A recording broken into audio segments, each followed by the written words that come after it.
యుద్ధాన్ని ఇంత తొందరగా ముగించి వెళ్ళిపోయాడు.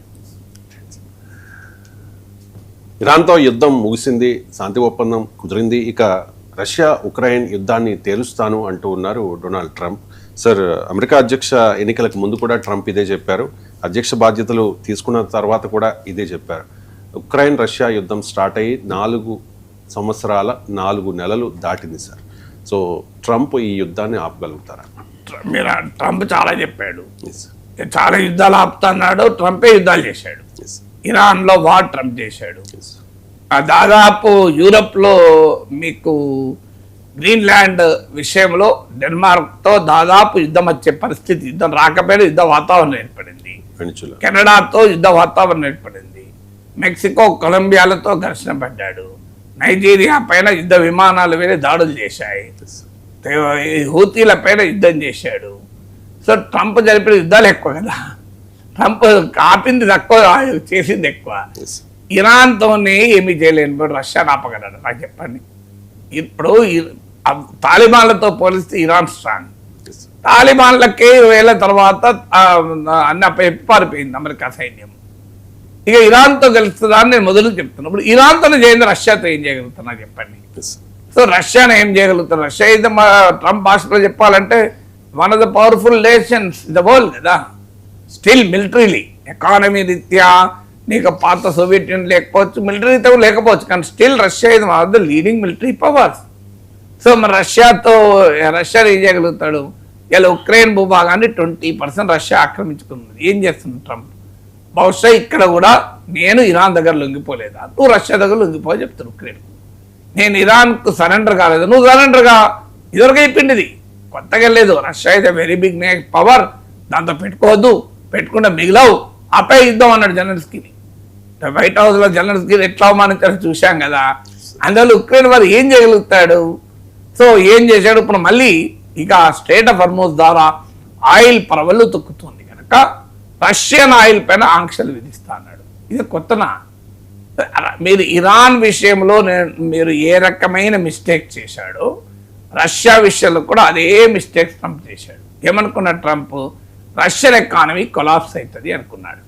ట్రంపే కదా అమెరికా అనుకుంది. బైడెన్ చెప్పాడు rouble will become a rubble అన్నాడు. అయిందా? రూబుల్ రబుల్ అయిందా? మీకు ఉక్రెయిన్ వార్ 2022లో స్టార్ట్ అయింది. ఇవాళ 2026లో వరల్డ్ వార్ 1 కన్నా ఎక్కువసేపు జరుగుతోంది. 2022 కన్నా పరిస్థితితో పోలితే రూబుల్ స్ట్రెంత్ అయింది. ఎక్కడ వీక్ అయింది? ఇక అమెరికన్ కంపెనీస్ అన్నీ కూడా మూటామల్లో చదువుకొని 2022 వార్ స్టార్ట్ అవుతుంది, రష్యా నుంచి వెళ్ళిపోయాయి. కారు చౌక అమ్ముకొని వెళ్ళిపోయాయి రష్యన్ కంపెనీలకు. ఇవాళ మళ్ళీ క్యూ కడుతున్నాయి రష్యాకి రావడానికి. సో రష్యన్ ఎకానమీ కంప్లీట్గా దెబ్బతిల్లే. రష్యన్ ఆయిల్ అమ్ముకోలేక రష్యా విలవిల్లాడుతుంది అనుకున్నారు. ఏం కాలే.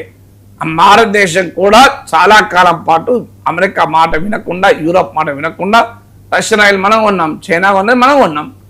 ఈ మధ్య అమెరికాతో ట్రేడ్ డీల్ విషయంలో మన ప్రభుత్వం కాస్త రాజీ పడ్డది, కానీ అంతకుముందు నిలబడ్డాం కదా మనం. 3 ఏళ్ళు నిలబడ్డాం, మోర్ దెన్ 3 years నిలబడ్డాం. అమెరికా శాంక్షన్స్ ఎదిరించి నిలబడ్డాం. సో రష్యన్ ఆయిల్ అమ్ముకోగలిగింది. ఇంకేమన్నాడు ట్రంప్? మొత్తం పుటిన్ వ్యతిరేకంగా ప్రజలంతా తిరగబడతారు అనుకుంటారు. సేమ్ ఇరాన్ లెక్కలే చూడండి మీరు. తిరగబడ్డాడు ట్రంప్కు ఏమీ కాలేదు, పుటిన్కు తిరగబడ్డాడు. పుటిన్కు వ్యతిరేకంగా పుటిన్ బలంగానే ఉన్నాడు కదా, ఎక్కడే ఏం కాలే కదా. 3 ఏమనుకున్నాడు? పుటిన్కి అయిపోతాడు, చచ్చిపోతాడు, క్యాన్సర్ ఉన్నది, ఆయనకు అది ఉన్నది ఇది ఉన్నది అని కహానీలు చెప్పారు. పుటిన్ సస్తాండ మంచిగానే ఉన్నాడు కదా. సో పుటిన్ ఇప్పటికైతే మనకైతే బతికే ఉన్నాడు, గట్టిగానే ఉన్నాడు. 4వది ఏమనుకున్నాడు? పుటిన్ బాగా ఐసోలేట్ అయిపోతాడు, ప్రపంచం అంతా ఆయన దూరం పెడతాడు అనుకున్నాడు.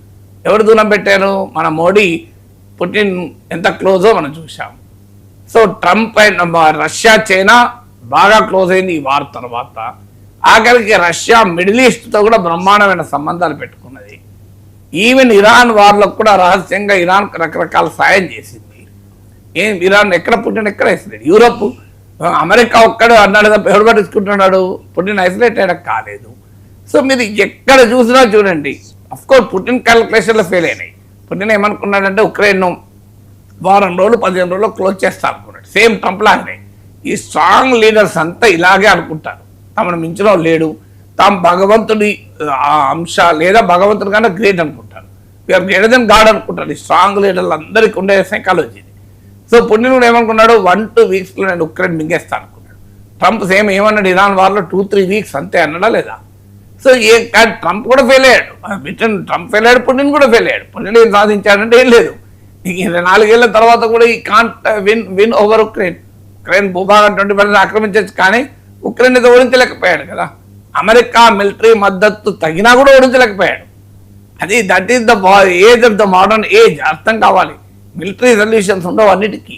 ఇప్పుడు ఉక్రెయిన్ వార్ కూడా మిలిటరీ సొల్యూషన్ ఉండవు. మన ప్రైమ్ మినిస్టర్ అనేది correct, this is not the era of war, ఇది యుద్ధాల యుగం కాదు ఇది. సో డైలాగ్ అండ్ డిప్లొమసీ ద్వారా పరిష్కరించుకోవాలి తప్ప వారు చేస్తా అంటే 4 ఏళ్ళు అయిపోయింది. పుటిన్ ఏం సాధించాడు? నథింగ్. ట్రంప్ ఏం సాధించాడు? నథింగ్. సో పుటిన్కు ఉన్న అడ్వాంటేజ్ ఏంటంటే already 20% of the Ukraine land ఆక్రమించుకున్నాడు, నెంబర్ 1. నెంబర్ 2, గతంతో పోలిస్తే అమెరికా సపోర్ట్ లేదు ఉక్రెయిన్కు. నెంబర్ 3, రష్యన్ ఎనర్జీ ఎక్స్పోర్ట్ ఆగడం వల్ల యూరప్ దెబ్బతిన్నది, ఇబ్బంది పడ్డది యూరప్. నెంబర్ 4, రష్యన్ ఎకానమీ నిలబడ్డది కనుక తన పుటిన్ సర్వైవ్ అయ్యాడు కనుక ఆయన ప్రాబ్లం లేదు. ఈ can afford to continue this war. అంటే ఈ వార్ని ఇలాగే ఎంతకాలమైనా ఉంచగలుగుతాడు. లేదా ఫ్రోజన్ వార్ అంటారు, అంటే ఒప్పందం కుదరదు, వార్ ఆగదు, అంటే వాన ఆగదు, బురద ఎండదు అని మాకు తెలుగులో సామెత ఉన్నది. వాన ఆగదు, చెరువు నిండదు. సో అది సామెత. లేదా వాన ఆగదు, బురద ఎండదు అని ఉంది. సో అలా ఇది నడుస్తుంది ఇట్లనే.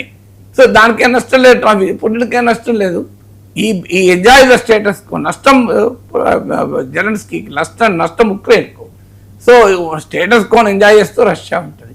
అందువల్ల ఇరాన్ని ఏం చేయలేడు, ఏదో రష్యాని చేస్తాడు, పుటిన్ చేస్తాడని నేను అనుకోను. ఇలాగే మాట్లాడుతుంటాడు. బహుశా అందరికి చెప్తాను, నేనే సరెండర్ అయ్యొచ్చినా మీరు కూడా సరెండర్ కంటే పుటిన్కు క్లోజ్ చేద్దాం దుకాణం అంటాడు.